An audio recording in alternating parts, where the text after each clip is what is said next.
घूमते घामते सुबह 5 बजे के निकले थे, भोजन नहीं हुआ नहीं था, तो उन्होंने कहा चलो ऐसा घर ही भोजन करें। घर चले गए तो संजी बैठी थी और वो भी गुस्से में बैठी थी। खैर भोजन करना था तो प्रचारक आ गया तो सुहाग का उन्होंने जल्दी से जो कुछ था उसको और जोड़ा, भोजन कराया और ऐसी गपशप होने लगी तो फिर चाय की बात होगी, चाय पीने लगे। उनके बेटे ने कहा कि हमारे पिताश्री तो होटल की तरह आते हैं, सुबह निकलते हैं रात को 11 बजे आते हैं, ऐसा लगता है जैसे उन्होंने होटल ही समझ लिया। तो जाकर भट्टी विवाही हो क्या जाने पीठ पर आई, इसको तो पत्रकार ही जान सकता है, दूसरा जान नहीं सकता।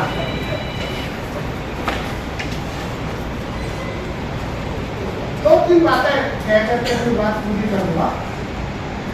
1994 में प्रचार विभाग की स्थापना हुई और 2000 से पहले जब ये चर्चा हुई कि आखिर पत्रकार कौन, तो उसमें से नाम निकला नारद जी। और हम सबको ध्यान में होगा उस समय का कि कैसी कैसी मजाक उड़ाई जाती थी, झगड़ा कराने वाले, चिंता कराने वाले नारद जी, उनको लेकर के संवादा। आज की तारीख में 24 तारीख को जयंती थी। 24, 25, 26 3 दिन में संपूर्ण देश के अंदर लगभग 1000 ऐसे ही कार्यक्रम होगा।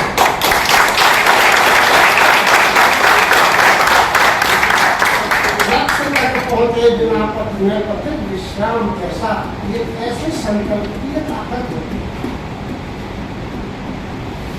विष्णु जी ने प्रारंभ में कहा कि यथार्थ में यथार्थ का चिंतन, और चिंतन का एक लिए है तो ये कल्याण की कामना के लिए है, और जब तक ये कामना पूरी नहीं हो जाती तब तक ये अनवरत यात्रा चलती रहेगी।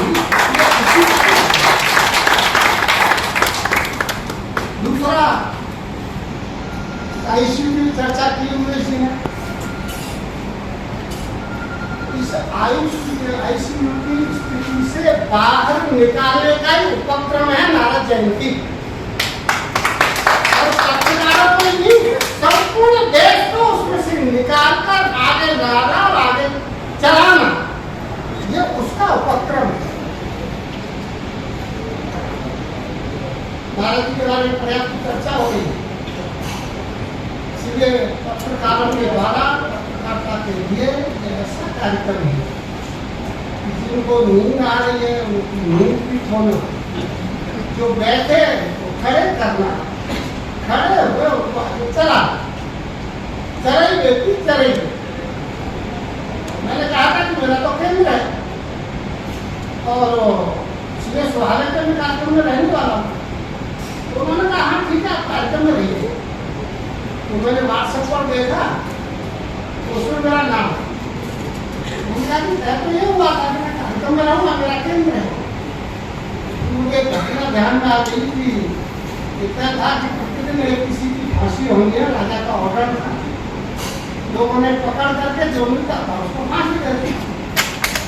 अब वो जो फांसी देने वाला छल्ला था वो छोटा था, किसी बड़े को ले आए, छल्ला उसके अंदर आ नहीं रहा था तो उसको तो भगा दिया, जो छल्ले लायक मिला उसी को उसको फंसा दिया। भारत में भी ऐसी है, जहाँ उमेश जी हों, विष्णु जी हों, पत्रकारिता के मर्मज्ञ भी है, जीवन जिया है, और उस साधना में से निकले हुए दो विद्वानों को आपने सुना है, कहने के लिए कुछ बचता नहीं है। ये यात्रा निरंतर चले, निरंतर बढ़े, ये कामना करते हो कि घूमते घामते सुबह 5 बजे के निकले थे, भोजन नहीं हुआ नहीं था, और ऐसी गपशप होने लगी तो फिर चाय की बात होगी, चाय पीने लगे। तो उनके बेटे ने कहा कि हमारे पिताश्री तो होटल की तरह आते हैं, सुबह निकलते हैं रात को 11 बजे आते हैं, ऐसा लगता है जैसे उन्होंने होटल ही समझ लिया। तो जाचन फटी विवाही हो क्या जाने पीठ पर आई। इसको तो पत्रकार ही जान सकता है, दूसरा जान नहीं सकता।